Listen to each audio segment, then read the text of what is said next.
These ideas we're talking about are not difficult. It isn't difficult. It isn't complicated. This whole study of truth is not an intellectual matter at all. You see, being is already being. Being is all already. Okay, from whence then does the complication arise? Where in the allness of all can come forth this idea, I don't understand. I can't get the hang of it. I haven't made my demonstration yet. I'm not smart enough. I seem to be very near a breakthrough. Oh, how many times I've heard that. But there is just some little bit more to be understood. Well, listen to me now. Self-discovery is going on right now. Actually, self-comprehension, self-discovery is all that's going on. Now, how could this be so? Well, if we start at the beginning with God, if we start at the top with allness, the very awareness right now, listening to these words, is God awareness and not a personally possessed awareness. Which brings to mind all of the movies about possession and the occult that we are seeing at the moment. Well, the only possession possible, in fact, is the belief that a personality possesses this very God awareness of being. And how quickly this exorcises that little devilish nobody.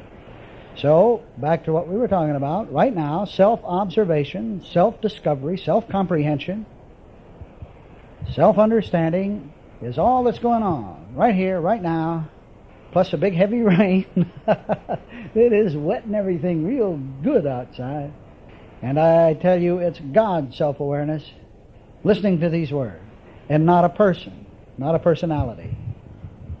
So it isn't a difficult thing, this thing of self-discovery. It isn't difficult. It's going on all the time.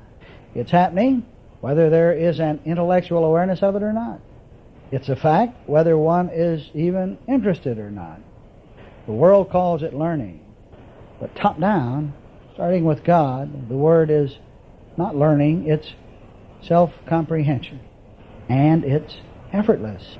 Oh, now, the human sense of self, bottom-upping, starting with the problem, starting with the body, and trying to solve it, trying to heal it, to that, it is a severe intellectual task, requiring the line upon line building up of an edifice, a learning edifice, to support every conclusion until something comes along to rip the understructure apart. And what do? We have to start all over with another intellectual target, another attack, another attempt to climb up to the summit of wisdom. But top down, awareness comprehends the effortlessness of the so-called learning process. It's happening at every minute, no matter what one thinks he's doing. It's happening whether we are open and study metaphysical books or not. It's happening whether we're meditating or playing a game of tennis, whether we're sitting quietly in the garden or poring over our ledgers. Self-comprehension, so acknowledged, learning, renamed and understood as self-comprehension going on, and so acknowledged, allows an immediate relief from all of the old struggles, the old learning struggles, the old struggles of stupidity, the old struggles of not having enough intelligence. It allows an immediate relief from all of that, and from the old struggles to get up to perfection. Self-comprehension is already at perfection, viewing perfection, living quite perfectly no matter what label has been put on it. How do you see this? Relax just a little now and let yourself just be the comprehension of this gentle, honest, simple, childlike fact of being. Because it's going on right now. It's happening. Well, I've been asked what I meant by top-down. Top-down thinking as opposed to bottom-up thinking. I've explained it so many times, but let me try it this way. Top-down means starting the mental, intellectual process from the intellectual premise that God is all in all. You see, any thinking that is done in words, any talking that's done in words, is an intellectual process. All right, and we can't get rid of the intellectual process. The intellect is as much a part of awareness as is the heart. So when I have reference to top-down, I mean that we start our mental thinking processes, the intellectual processes of weighing and measuring things, but from the premise that God is all in all. That God is all. This is the premise from which it begins, and not the pantheistic position which says all things are God. This isn't to be confused with pantheism. Rather, it's the panentheistic position. The panentheistic position which acknowledges that Isness, or God, is being all that is. I can tell you this, that top-down gets to be a very natural thing. It doesn't require reminders every minute that I must begin with God, or any such thing as that. One begins to survey the scene.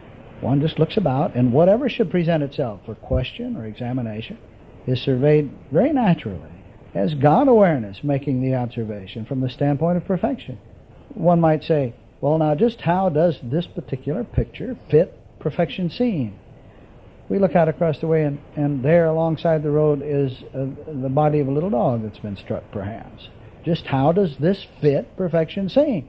You see, looking at the same sight from the old bottom-up standpoint, one hears himself saying, oh, Lordy, Lordy, what are my children going to think when they see that their little puppy is gone?